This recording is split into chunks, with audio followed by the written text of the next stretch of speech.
Saudara-saudari, Injil kita pada minggu ini diambil dari Injil Lukas bab 13 ayat 22 sampai 30. Dalam perjalanannya ke Yerusalem, Yesus berkeliling dari kota ke kota dan dari desa ke desa sambil mengajar. Lalu ada seseorang yang berkata kepadanya, "Tuhan, sedikit saja ke orang yang diselamatkan." Jawab Yesus kepada orang-orang di situ, "Berjuanglah untuk masuk melalui pintu yang sempit itu. Sebab aku berkata kepadamu, banyak orang akan berusaha untuk masuk, tetapi tidak akan dapat. Jika tuan rumah telah bangkit dan telah menutup pintu, kamu akan berdiri di luar dan mengetuk-ngetuk pintu sambil berkata, 'Tuan, bukakanlah pintu bagi kami.' Tetapi dia akan menjawab dan berkata kepadamu, 'Aku tidak tahu dari mana kamu datang.'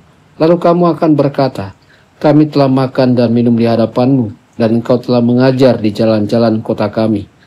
Tetapi dia akan berkata kepadamu, 'Aku tidak tahu dari mana kamu datang. Nyala dari hadapanku, hai kamu sekalian yang melakukan kejahatan.' Di sana akan terdapat ratapan dan kertak gigi, ketika kamu melihat Abraham dan Ishak dan Yakub dan semua nabi di dalam kerajaan Allah, tetapi kamu sendiri dicampakkan keluar. Orang akan datang dari timur dan barat, dari utara dan selatan, dan mereka akan duduk makan di dalam kerajaan Allah. Sesungguhnya ada orang yang terakhir yang akan menjadi orang yang pertama, dan ada orang yang pertama yang akan menjadi orang yang terakhir." Demikianlah sabda Tuhan. Terpujilah Kristus.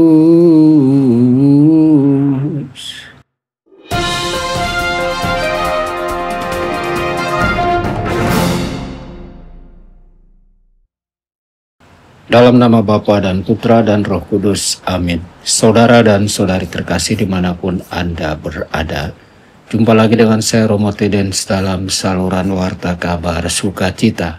Semoga Anda semua dimanapun berada senantiasa dalam keadaan sehat dan bahagia. Saudara-saudari, Injil hari ini menampilkan sebuah pertanyaan yang sangat manusiawi dan mendalam. Tuhan, sedikit sajakah orang yang diselamatkan? Pertanyaan ini tetap relevan sepanjang zaman. Kita semua ingin tahu apakah kita akan selamat, apakah keluarga kita akan masuk surga, apakah kita sudah cukup baik. Yesus tidak menjawab secara statistik atau spekulatif. Sebaliknya ia menantang dan mengundang kita. Berjuanglah untuk masuk melalui pintu yang sesak itu. Yesus tidak berkata bahwa semua orang pasti selamat. Dan ia juga tidak berkata bahwa hanya sedikit yang akan diselamatkan. Yang ia tegaskan adalah, jangan merasa terlalu yakin, jangan menganggap enteng, dan jangan menunda. Seperti dikatakan Santo Paulus, kerjakanlah keselamatanmu dengan takut dan gentar. Keselamatan bukanlah warisan otomatis, melainkan tanggapan pribadi yang serius terhadap rahmat Allah. Setiap hari kita perlu berdoa, mohon rahmat untuk bertekun sampai akhir, dan mempersiapkan diri untuk kematian yang bahagia, karena kita tidak tahu kapan pintu akan ditutup. Yesus mengingatkan bahwa pintu menuju kerajaan Allah itu sempit. Mengapa sempit? Karena jalan itu adalah jalan kasih yang konkret, bukan slogan. Jalan ketaatan kepada kehendak Allah, bukan sekedar merasa dekat dengannya. Bukan setiap orang yang berseru Tuhan, Tuhan akan masuk ke dalam kerajaan surga, melainkan dia yang melakukan kehendak Bapa. Saudara-saudari, keselamatan membutuhkan kerjasama aktif kita dengan rahmat Tuhan. Menghindari dosa, hidup dalam kasih, menjaga hati nurani yang murni, dan terus memperjuangkan pertobatan.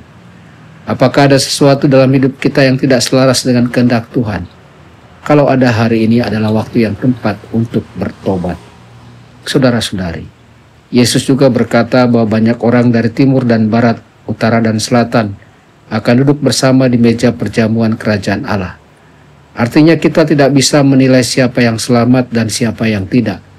Keselamatan bukan milik eksklusif kelompok tertentu, tetapi diberikan kepada mereka yang menanggapi rahmat Allah dengan rendah hati dan tulus. Daripada sibuk menilai orang lain, Yesus mengajak kita untuk memeriksa hati kita sendiri. Apakah kita damai dengan Tuhan? Apakah hati nurani kita bersih? Apakah kita siap jika hari ini menjadi hari terakhir bagi hidup kita? Kalau tidak, marilah kita segera mencari pengampunannya. Jangan menunda, jangan menyepelekan. Yesus menutup perikop ini dengan kalimat yang menggugah. Orang-orang terakhir akan menjadi yang terdahulu, dan orang-orang terdahulu akan menjadi yang terakhir. Inilah misteri kasih karunia Allah. Ia tidak melihat penampilan luar, tetapi melihat hati. Yang rendah hati akan diangkat tinggi. Yang mengandalkan rahmat Tuhan akan ditinggikan. Yang mau bertobat akan disambut dengan pelukan kasih.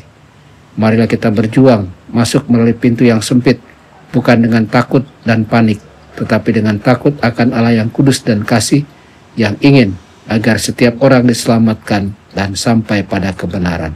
Tuhan Yesus memberkati Anda semua. Sabda Allah adalah kebenaran. Sabda Allah adalah kehidupan.